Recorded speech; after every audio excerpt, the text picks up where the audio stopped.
TOK Essay Title number 2, May 2026. It's all about doubt. This video is going to leave you with no doubt. Let's get an A. Get an A in TOK.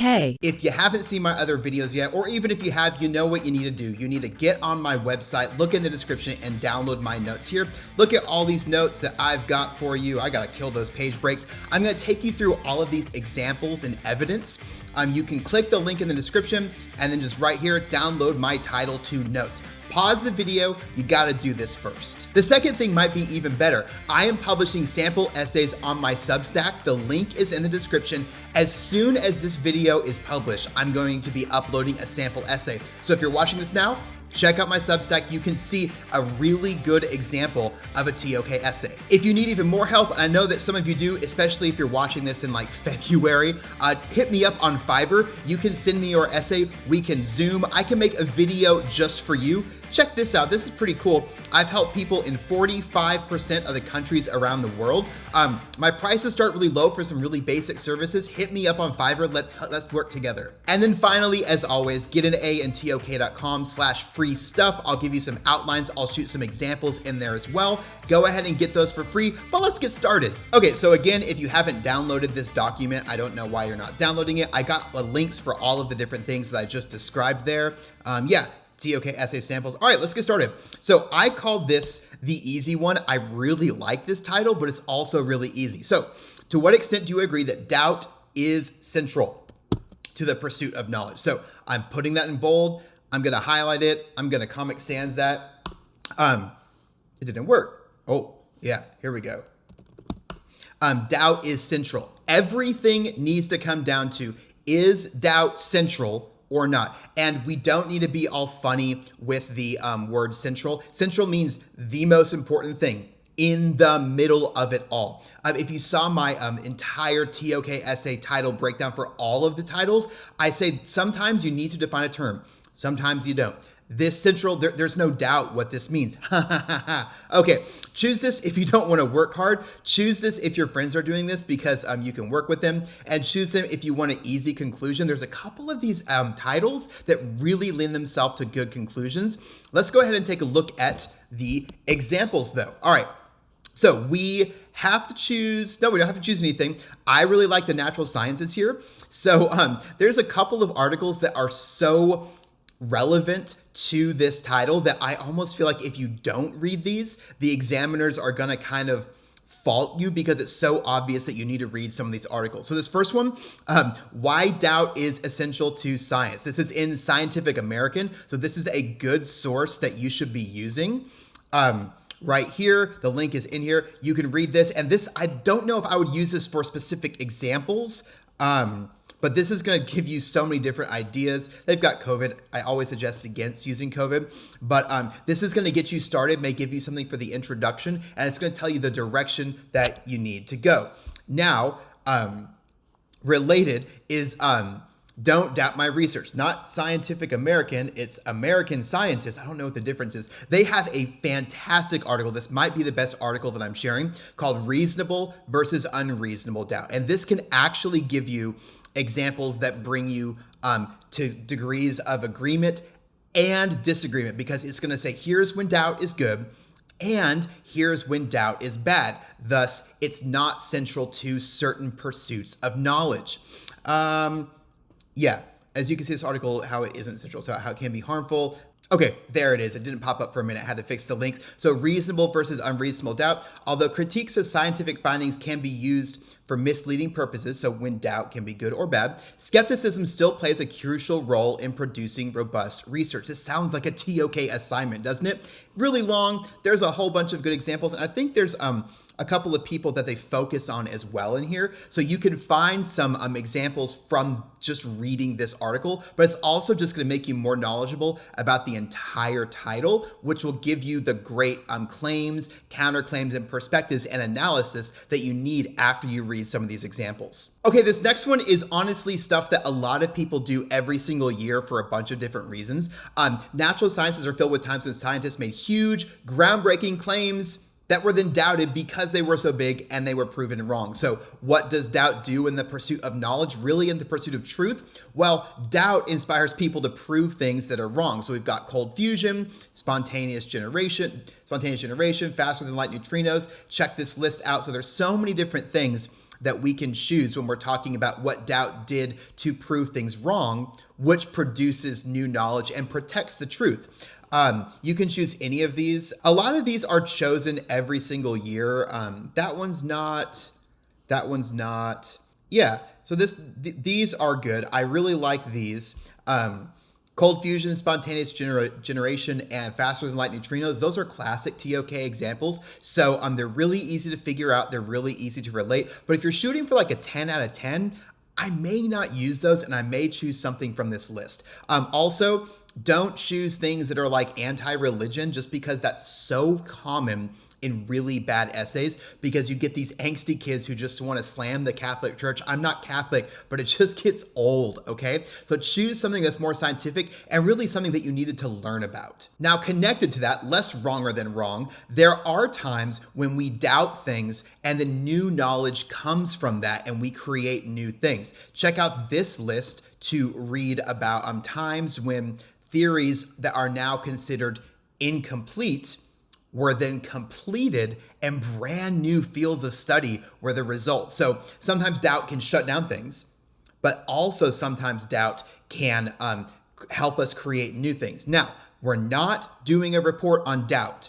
The goal in all of these situations is to figure out how central doubt is in these pursuits of knowledge. That's the goal. And that's what you need to be writing about in every single paragraph. But these are examples where doubt is in there, and then you can really interpret this a lot of different ways. You have to determine how much doubt was in there or how much doubt was in the middle.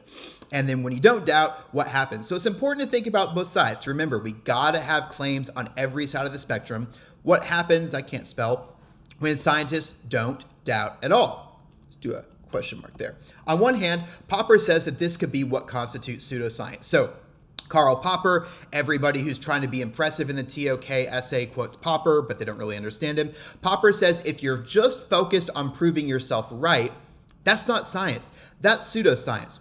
But on the other hand, there are examples of times where we knew the truth and then we just, it was theoretical, and then we tried to prove it practically. That's exactly what happened with the Higgs boson. So where does pseudoscience come in there? How does doubt come into play when we do really know the truth? That's a really cool thought. All right, let's move to the next AOK. Looking at the human sciences, if you don't know, now you know. This is a great word, meta-knowledge. What is meta-knowledge? They did a study, these people. Here's a summary, and here's the real article about how much scientists thought they knew about what they knew. So do experts know their unknown? So am I aware of what I don't know? And they're looking at experts versus normal people. So here in Psychology Today, this is just a website article talking about the research.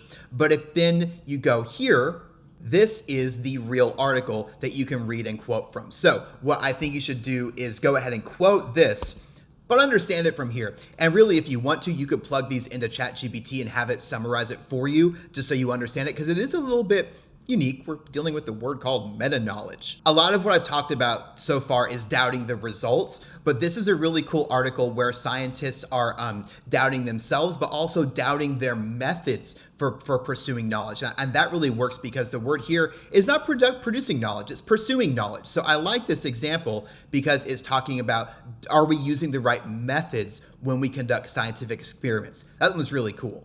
Doubting a lack of doubt.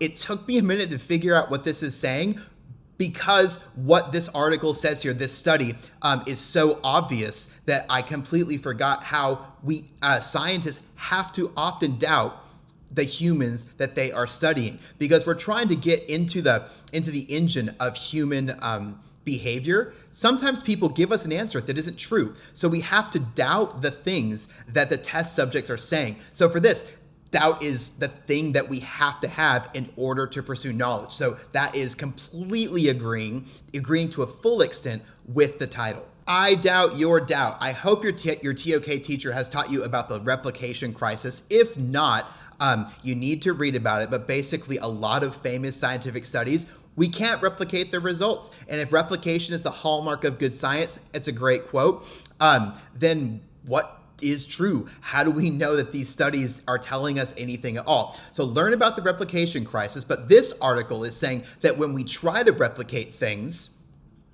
and we do or we don't, all of this is doing is adding more doubt into the AOK as a whole. So doubt is a central aspect of the entire AOK here because we just don't know what to believe anymore. And that's because we are doubting and replicating. It's like this weird cycle of doubt. So here, this is saying doubt is the most important thing in the sciences. The last AOK I really like for this is history, and history is often done pretty rarely, but done well even less often. And you'll see some examples of how you should approach history in my all title breakdown video. But basically, if you're not quoting a historian, you're wrong. Okay, that if you just remember that, that's all you need to know. Okay, so when doubt isn't central, because honestly, doubt is a part of everything in history. You're not going to have a problem talking about a time when doubt was central. You're going to find that really easily. So I found this, and this is really cool. Look at this school of historical research. So it's like a literary theory. It's like a lens for analyzing history, and it's called the, I'm not going to pronounce that wrong, the Annales School. You know what I'm not going to say. But it's a way of looking at history that is less focused on traditional methods and less focused on doubt because it studies other things. So you'll learn about them in order to relate to, you need to learn about them in order to relate it to doubt. But this is the great way to disagree with the title, to say some historical methods do use doubt central in a central manner, but some schools don't. You need to understand how they gather data first, but then it's really easy to say since that it's not central in everything, because it's asking us, it's implying that it's all. So they're saying, how central is doubt? Really, that's what we want to know. And so we can say it's central in some aspects, but then not central in others. No one doubts statistics, right? So here's an example of when doubt wasn't central, but research and statistics were. Because remember, we're not saying, is doubt important or not? We're not saying, here's when doubt was used. We're saying, is it central? And in some pursuits of knowledge, statistics and other things are more central. So the greatest ravages, what the 1851 census tells us about famine mortality. So this is just an example. Honestly, there's so many different things that you can do in this direction. But basically what this is saying is to learn about how people died in an Ireland famine. They didn't doubt, they didn't hypothesize, they just read census results. And so by looking at certain statistics, we are able to gather truth, especially like truth in the past couple hundred years. We're able to gather that pretty quickly, and doubt is not central. This belongs in a museum. Indiana Jones. Okay, how central is doubt in the discipline of archaeology? So read about this situation in which doubt was not as central as physical tools. So again, we're using doubt. Doubt might be a part of that. But when he was studying human iniquity, he was all over the place. Yeah, he was studying different theories and stuff. When he was doing the archaeological digs, doubt was not a big part of that. You could probably choose any archaeologist in any dig. This is the one that I found, and I've got you the actual article here. So if you don't know where to start with archaeology, start here. And then finally, it wouldn't be TOK without talking about Hitler or Nazis. The classic TOK example of the Hitler diaries shows that all historians should possibly have doubt as their central belief system. So this would agree to a strong extent. So we're not talking about the newspaper that published the Hitler diaries. The Hitler diaries were Hitler's diaries that were fake. We are studying a historian, last name Trevor Roper. First name is Hugh Trevor Roper, and what caused him to not doubt it and why he should. Because when the newspaper published the diaries, they said, Hugh Trevor Roper, this great historian, he approves it. He gives a thumbs up. He didn't doubt it. So learn about the whole situation, focusing on Trevor Roper, and this can be a really good example. Look at all of these great examples. If you want more, you know you can go to my website. You can check out my other videos, links in the description. And most of all, check out the examples that I'm gonna be publishing tonight for this title. Hit me up on Fiverr. I can help you out. We can Zoom. I'll make you a video, whatever you want. I will see you next time. I hope TOK sucks a little bit less than it did at the beginning of this video. I'll see you next time.